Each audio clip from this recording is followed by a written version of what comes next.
Le contraste. On en entend souvent parler, mais on ne comprend pas vraiment ce que c'est, ni comment l'obtenir, ni forcément son impact ou encore son intérêt. Bref, on est Pomax un max. Tout comme l'exposition, la lumière, la composition et l'équilibre dans la composition, le contraste est un aspect crucial de la photographie. Lorsque son concept est maîtrisé, vous pouvez vous en servir comme d'un outil supplémentaire pour attirer l'attention ou donner une ambiance à votre photo. Alors aujourd'hui dans ce podcast, on va voir ou plutôt écouter les différents types de contraste, comment augmenter ou diminuer le contraste, à quoi ressemble une photo à fort ou faible contraste, et enfin qu'est-ce qu'une photo low-key ou high-key. Sacré programme. Allez en avant, Guingamp. Avant de commencer, je vous rappelle que vous pouvez retrouver l'article sur le même sujet beaucoup plus complet sur mon site photomaniac.fr et que vous pouvez aussi vous inscrire à ma formation gratuite sur les bases de la photographie sur mon site photomaniac.fr. Donc n'hésitez pas à aller faire un petit tour sur mon site si ça vous intéresse. Alors avant de commencer, je vous conseille de plutôt aller voir la vidéo ou l'article pour avoir les photos, vous comprendrez mieux. Donc là en podcast je vais faire du mieux que je peux, donc globalement ça va aller. Mais je pense quand même que c'est mieux d'avoir un support visuel. Je sais aussi que certaines personnes m'écoutent peut-être dans leur transport en commun, donc ça peut donner un avant-goût de la vidéo, ou ça peut même vous permettre de réviser juste comme ça avec l'audio si vous avez déjà vu la vidéo, mais que vous voulez repasser un petit peu ça dans votre tête en mode audio. Alors qu'est-ce que le contraste déjà ? De manière générale, contraste en français ça veut dire différence. On peut avoir le contraste tonal ou de luminosité, on peut avoir le contraste de couleur, le contraste de texture et le contraste de concept. Le contraste il peut être faible, donc avec une petite différence perçue entre deux éléments, à fort du coup avec une grande différence perçue entre deux éléments. Donc comme je viens de le dire, il existe plusieurs types de contraste, mais habituellement quand on utilise le mot contraste, on parle de contraste de luminosité. Tout simplement car historiquement le contraste de luminosité est une pierre angulaire de la photographie. En effet, à l'aube de la photographie, il n'y avait pas beaucoup de détails ni de couleurs dans les photos. Bref, on n'avait pas grand chose à se mettre sous la dent, enfin plutôt à se mettre sous l'œil. En plus de ça, les photos étaient très granuleuses et donc peu détaillées. Par conséquent, la composition de la photographie était racontée par le contraste de luminosité, donc la juxtaposition d'éléments clairs et foncés. Et dans l'exemple, du coup, je donne la photo, donc l'une des premières photographies où il y a une personne qui apparaît, il me semble. Donc la photographie, c'est Boulevard du Temple par Louis Daguerre, prise en 1838. Maintenant, parlons du contraste de luminosité. Le contraste de la lumière est l'écart de luminosité entre les basses et les hautes lumières. Voilà, c'est une définition qui vient du livre Les secrets de la photo studio, écrit par Olivier Chauvignat. Donc j'aime bien ce livre pour l'aspect technique de la photographie, c'est assez sympa et c'est bien expliqué. Pour entrer dans le concret, je vais vous expliquer ça avec deux photos. Donc je connais sur un podcast audio, ça va pas être facile du coup de les voir, enfin vous allez pas pouvoir les voir. Et je vais essayer de vous décrire comme je peux les photos. Donc on a une première photo qui présente uniquement du blanc et du noir. C'est une espèce de silhouette, mais vraiment exagérée, donc la silhouette est vraiment noire, et le ciel derrière est totalement blanc. Donc il n'y a aucune nuance entre les deux. Donc aucune nuance, ça signifie qu'on ne voit pas de divers niveaux de gris qui existent entre le blanc et le noir. Par exemple, on pourra avoir du gris foncé, du gris un peu moins foncé, du gris clair, un peu plus clair, etc. etc. Donc la première photo, c'est une photo d'oiseau qui prend son envol. Ensuite, on a une seconde photo, et la deuxième photo, c'est un oiseau qui est posé sur une branche, ou en tout cas il est posé. Cette seconde photo, elle présente tout un éventail de gris, allant de certaines zones surexposées, qui présentent du coup visuellement du blanc cramé, donc du blanc totalement plat sans détail, et qui va du coup jusqu'à l'arrière-plan complètement sous-exposé, et qui présente donc du noir totalement plat bouché. Mais entre les deux, du coup, on a l'oiseau, qui présente lui plusieurs nuances de gris. Donc comme vous pouvez l'observer dans les deux photos, donc vous ne pouvez pas mais faites comme si, essayez d'imaginer, ou allez voir l'article ou la vidéo, le contraste fait que les sujets se définissent plus ou moins grâce aux détails différenciés dus au contraste des noirs, des blancs et des gris dans la seconde photo. La seconde photo, donc avec l'oiseau où il y a des nuances de gris, nous montre aussi que même une légère différence entre les valeurs tonales peut suffire à définir différents aspects d'une photo. Alors dans les deux cas, les photos présentent un contraste élevé, parce qu'en effet, si l'on revient à la définition, on a bien un fort écart entre les zones d'ombre et les zones claires dans les deux photos, mais elles sont contrastées de manière différente, ce qui donne des impressions différentes quand on les regarde. Alors techniquement, la première photo, elle présente un contraste plus élevé, aussi élevé que possible, parce qu'on a que du noir et du blanc, et la seconde photo est aussi très contrastée tout en conservant des détails grâce à ces nuances de gris. Morale de l'histoire, le contraste n'apparaît pas toujours de la même manière dans les photos. Donc, vous l'aurez compris maintenant, je pense, la tonalité, c'est est-ce que ça tire plutôt vers le clair ou vers le sombre, éventuellement vers le gris. Et la tonalité, elle est influencée par plein de choses, comme par exemple l'intensité et la qualité de la lumière, la plage dynamique du boîtier, l'exposition, mais aussi et surtout les tons naturels des éléments dans la photo. Donc ce que j'entends par ton naturel, c'est par exemple si on prend en photo un zèbre, on va obtenir une photo très contrastée par ces tons naturels, qui sont le blanc et le noir. Et ça finalement, peu importe que vous soyez en plein soleil ou que le ciel soit couvert. Même si, comme on le verra plus tard, l'intensité de la lumière, elle va influencer jusqu'à une certaine limite sur la saturation et donc le contraste. Alors pour comprendre un petit peu mieux ce que c'est le contraste, si vous avez des logiciels de post-traitement avec des histogrammes, vous pouvez vous amuser à ajuster le curseur contraste et observer du coup l'histogramme qui s'étale quand on l'augmente. Donc en fait le pic il va se baisser et va globalement s'élargir, et quand on va diminuer le contraste, le pic en fait il va se rétracter autour des gris moyens et il va se lever. Maintenant photo à fort contraste et photo à faible contraste. Donc une photo à fort contraste présente une large gamme de tons avec donc un fort écart entre les zones d'ombre et les zones claires. Par exemple des photos prises en plein soleil, ou encore une photo de la lune sur un ciel noir, ou encore une photo de silhouette sur un fond clair, sont des photos très contrastées. Les photos à fort contraste, elles sont aussi plus difficiles à exposer correctement sans posemètre externe. Parce que quand il y a des grandes différences de luminosité, le posemètre interne du boîtier il est perdu. Les photos à fort contraste donnent en général une impression visuelle plus dure, elles sont plus percutantes et elles ont tendance à sauter aux yeux, et elles peuvent transmettre un sentiment de malaise, une grande énergie ou de la force. Une photo à faible contraste quant à elle présente une gamme de tons plus étroite avec un faible écart entre les zones d'ombre et les zones claires. Par exemple, la différence entre le bleu du ciel et celui de l'océan peut être très minime, ou encore les photos prises par un matin brumeux ou les photos de paysages avec de la brume atmosphérique dans la partie la plus éloignée de la photo par exemple, vont donner lieu à des photos assez faiblement contrastées. Les photos à faible contraste donnent une impression visuelle plus douce, voire onirique, et demandent un peu plus de temps pour évaluer la définition plus subtile de la composition et des détails. Et là vous allez me dire, mais il n'y a pas de contraste moyen, du coup si, effectivement, un contraste moyen, ça existe. Et en général les photos elles sont plutôt à contraste moyen d'ailleurs. Et donc une photo à contraste moyen, elle présente une large gamme de tons, mais essentiellement concentrée autour des tons moyens, avec la présence quand même de haute lumière et d'ombre, et de quelques blancs et noirs.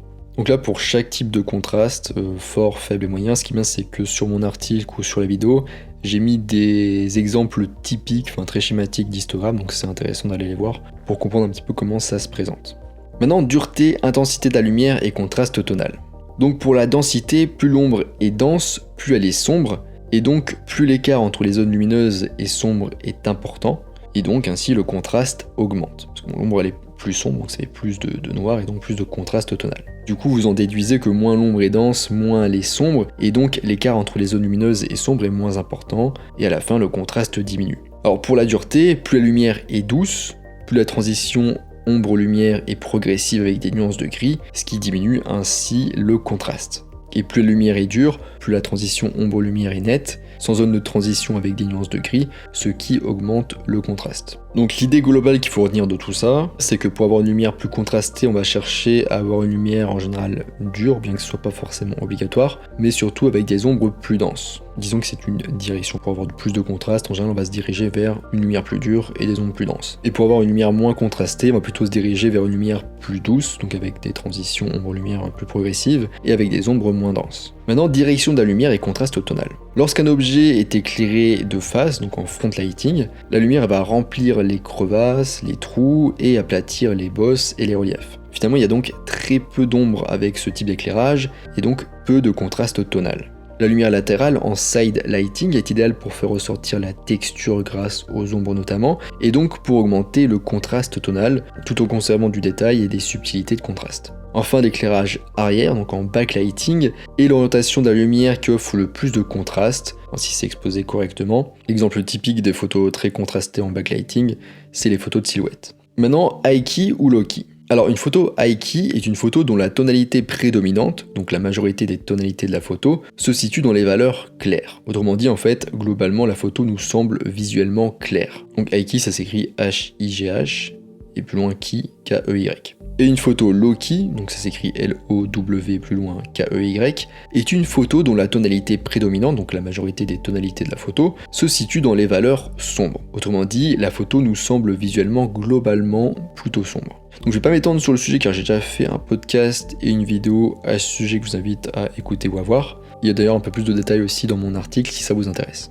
Maintenant on passe au contraste des couleurs. Parce que oui, pour l'instant on n'a fait qu'un seul contraste, je voulais le détailler un petit peu. mais là ça va être un peu plus rapide. Donc tout comme il existe un contraste entre les ombres et les lumières, il existe aussi un contraste entre les couleurs. Alors pour rappel, une couleur elle est composée de 3 paramètres, la teinte, donc c'est-à-dire sa couleur réelle, rouge, jaune, orange, voilà.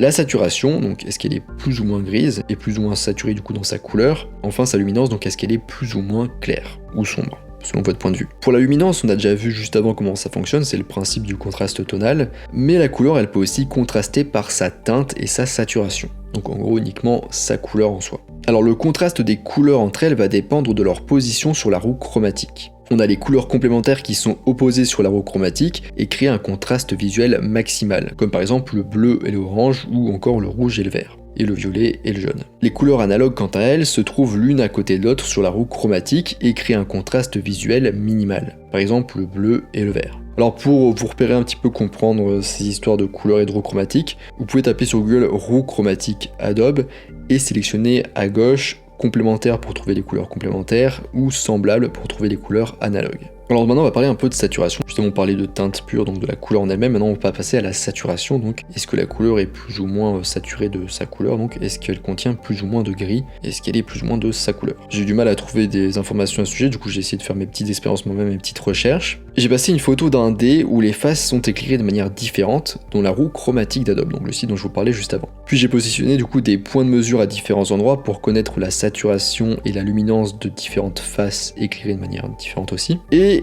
on trouve du coup différentes valeurs, donc je vais pas vous les dire là, je vais vous faire la conclusion directe. Et en fait on observe que jusqu'à un certain point la luminance elle augmente, et en fait on observe que jusqu'à un certain point plus la luminance augmente, plus la saturation augmente, mais à partir d'un certain niveau de luminance, plus la luminance augmente, plus la saturation diminue. Donc la relation entre la luminance et la saturation, elle semble suivre une courbe de Gauss si on voulait faire un graphique. Donc une courbe de Gauss, ça commence tout en bas, puis ça monte, puis ça redescend, c'est la même courbe qu'on utilise pour représenter le QI par exemple. Donc en gros, ce qu'il faut dire, c'est que plus on éclaire, plus ça va augmenter le fait que la couleur apparaisse de sa couleur. Par exemple, plus le bleu devient bleu, si on prend un exemple comme ça. Mais si on dépasse une certaine limite, donc au bout d'un moment, il y a trop de lumière, et là en fait, on va perdre de lumière parce qu'elle va être réfléchie et ça va du coup diminuer la saturation que l'on voit, nous que l'on perçoit. Et donc on va voir par exemple la couleur bleue moins bleue. Maintenant on va passer au contraste conceptuel. Petit et grand, jeune et vieux, artificiel et naturel, riche et pauvre, sain et malade, bref je pourrais continuer comme ça longtemps. C'est des exemples de contraste conceptuel. Ce type de contraste est souvent utilisé pour raconter une histoire grâce à des éléments opposés, et ces photos donc, qui utilisent ce type de contraste, elles ont souvent un effet surprenant, car elles rassemblent des éléments qu'on ne s'attend pas à voir dans une même photo. Et enfin on a le contraste des textures. Donc ici on joue sur la différence entre texturé et non texturé, donc entre texturé et lisse finalement. Et d'ailleurs la profondeur de champ elle va beaucoup jouer dans le rendu de nos textures. Par exemple, si on prend un mur de pierre de face avec une mise au point correcte, le mur sera globalement net et texturé. Mais si vous prenez ce même mur un petit peu de côté à 45 degrés par exemple, avec une grande ouverture comme f de 8, la zone où la texture sera bien visible sera réduite. Et une bonne partie du mur sera dans le flou et donc sera moins texturé, plus lisse. Alors en général on utilise le contraste de texture de deux manières. Première manière, si votre photo est composée d'éléments texturés, on va utiliser un arrière-plan doux pour faire ressortir ces éléments. Comme par exemple un rocher au milieu de l'eau lisse, ou encore un hérisson qui serait pris devant un fond complètement noir sans texture. Et la deuxième manière, c'est au contraire, on peut aussi positionner un élément doux devant un arrière-plan texturé pour faire ressortir le sujet, comme par exemple un humain devant un mur de pierre très texturé. Donc c'est un exemple très classique, c'est pas mal utilisé en photo de portrait en extérieur. Alors petite remarque, la texture elle joue notamment sur l'équilibre visuel d'une photo, donc l'équilibre visuel j'ai fait un article et une vidéo et un podcast à ce sujet, donc n'hésitez pas à aller voir tout ça. Une zone texturée elle va attirer plus l'œil, donc elle aura plus de poids visuel, alors qu'une zone lisse non texturée donc, elle aura moins de poids visuel et elle attirera moins l'œil. Voilà, on arrive à la fin de ce podcast sur le contraste, j'espère que ça vous a plu. Donc comme je vous disais, c'est un sujet où il y a pas mal de choses visuelles à comprendre et à voir. Donc si vous pouvez aller jeter un œil à l'article ou à la vidéo, je vous conseille fortement. C'est plus sympa quand même d'avoir des exemples visuels. Je vous rappelle que vous pouvez retrouver l'article du coup plus complet sur le même sujet sur mon site photomaniac.fr, et sur mon site vous pouvez aussi retrouver une formation gratuite sur les bases de la photographie, donc n'hésitez pas à aller voir tout ça. Moi je vous laisse ici à votre contraste et je vous dis à bientôt sur les internets mondiaux.